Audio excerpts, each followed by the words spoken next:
प्राचीन समय में विद्यार्थी गुरुकुल में रहकर ही पढ़ा करते थे। बच्चे को शिक्षा ग्रहण करने के लिए गुरुकुल में भेजा जाता था। बच्चे गुरुकुल में गुरु के सानिध्य में आश्रम की देखभाल किया करते थे और अध्ययन भी किया करते थे। वरदराज को भी सभी की तरह गुरुकुल भेज दिया गया। वहां आश्रम में अपने साथियों के साथ घुलने मिलने लगा, लेकिन वह पढ़ने में बहुत ही कमजोर था। गुरुजी की कोई भी बात उसके बहुत कम समझ में आती थी। इस कारण सभी के बीच वह उपहास का कारण बनता है।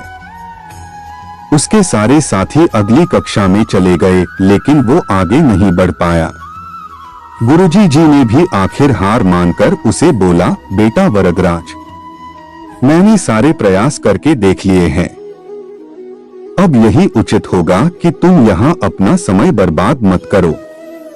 अपने घर चले जाओ और घर वालों की काम में मदद करो। वरदराज ने भी सोचा कि शायद विद्या मेरी किस्मत में नहीं है, और भारी मन से गुरुकुल से घर के लिए निकल गया। दोपहर का समय था। रास्ते में उसे प्यास लगने लगी। इधर उधर देखने पर उसने पाया कि थोड़ी दूर पर ही कुछ महिलाएं कुएं से पानी भर रही थी। वह कुएं के पास गया। वहां पत्थरों पर रस्सी के आने जाने से निशान बने हुए थे, तो उसने महिलाओं से पूछा, यह निशान आपने कैसे बनाए? तो एक महिला ने जवाब दिया, बेटे यह निशान हमने नहीं बनाए, यह तो पानी खींचते समय इस कोमल रस्सी के बार बार आने जाने से ठोस पत्थर पर भी ऐसे निशान बन गए हैं। वरदराज सोच में पड़ गया।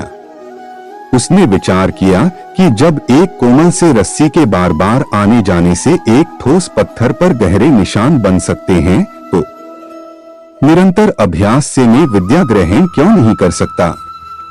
वरदराज ढेर सारे उत्साह के साथ वापस गुरुकुल आया और अथक कड़ी मेहनत की। गुरुजी ने भी खुश होकर भरपूर सहयोग किया। कुछ ही सालों बाद यही मंदबुद्धि बालक वरदराज आगे चलकर संस्कृत व्याकरण का महान विद्वान बना, जिसने लघु सिद्धांत कौमुदी, मध्य सिद्धांत कौमुदी, सार सिद्धांत कौमुदी, गीर्वाण पद्मंजरी की रचना की। शिक्षा, मोरल दोस्तों, अभ्यास की शक्ति का तो कहना ही क्या है। यह आपके हर सपने को पूरा करेगी। अभ्यास बहुत जरूरी है, चाहे वो खेल में हो या पढ़ाई में या किसी और चीज में। बिना अभ्यास के आप सफल नहीं हो सकते हो। अगर आप बिना अभ्यास के केवल किस्मत के भरोसे बैठे रहोगे, तो आखिर में आपको पछतावे के सिवा और कुछ हाथ नहीं लगेगा।